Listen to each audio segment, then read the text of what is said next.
I've been wondering why David Cameron's been slashing our armed forces, won't commit to 2%, is happy for us not to be able to defend our islands. I think Mr Juncker's given us the answer. We're going to do it at an EU level. We're going to have a European army. Now, when I raised this last year with the Deputy Prime Minister, Liberal Democrat Nick Clegg, he said it was a dangerous fantasy to even talk about an EU army. I hope every Liberal Democrat voter has heard Mr Verhofstadt today, the leader of the European Liberals, crying out for militarisation at an EU level. Of course, the truth is, it's already happening.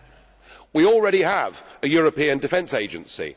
We already have EU battle groups on active service all over the world. We already have an EU Navy active against the Somali pirates, and who can forget Eurocorps here in Strasbourg last year, virtually goose-stepping that ghastly flag round the courtyard outside. And of course the Lisbon Treaty, Article 28, provides for all of this. Tony Blair was right. He said the European Union is not a project about peace, it's a project about power. And I think Mr Juncker is trying to seize on an opportunity. We ourselves in the European Union provoked the conflict through our territorial expansionism in the Ukraine. We poked the Russian bear with a stick, and unsurprisingly, Putin reacted. But this now is to be used as an opportunity to build a European army. And when? Mr Verhofstadt, I know that by heckling you increase your hits on YouTube, because otherwise nobody in Europe wants to listen to you. And the President really ought to let me speak. Just a moment, please. Just a moment. Thank you. Mr Farage, just a moment, please. Just a moment, please. Just a moment. Mr Verhofstadt, I turn to you. I have to ask you, please, to calm down. You may not like this speech, but we are Democrats and we listen to you too. So please do not interrupt. Well, we certainly are Democrats, and we've never shouted you down, but you always try and shout us down. The point I was making is this: the opportunity is being seized, and Mr Juncker said we must convey to Russia that we are serious.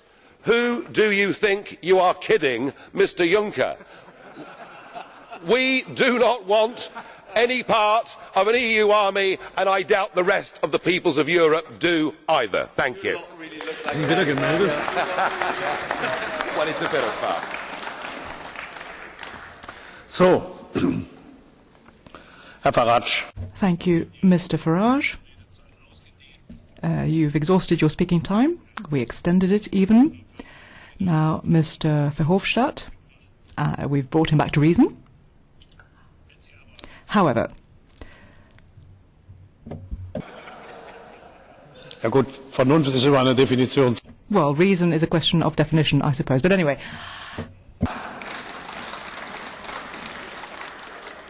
Ich glaube, I'm not necessarily saying that you're the expert when it comes to defining reason, but what I can tell you is that I asked Mr Verhofstadt to please listen to you. I hope he will continue to do so in the future. And to all of you, I would ask you also to make sure that you respect flags of whatever nature. Mr Sulic, I believe you had a question, is that right? To Mr Farage, I take it? Is that right?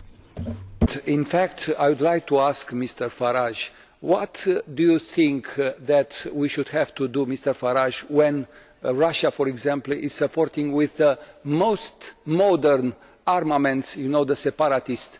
Do you, as an European Union, have to do something to support Ukraine, to fight in the eastern Ukraine, or do you think that we should have to wait to fight on the western Ukraine for the stability of Europe? Don't you think that we together have to send a clear message of solidarity and unity of the European Union, considering this important subject? Thank you.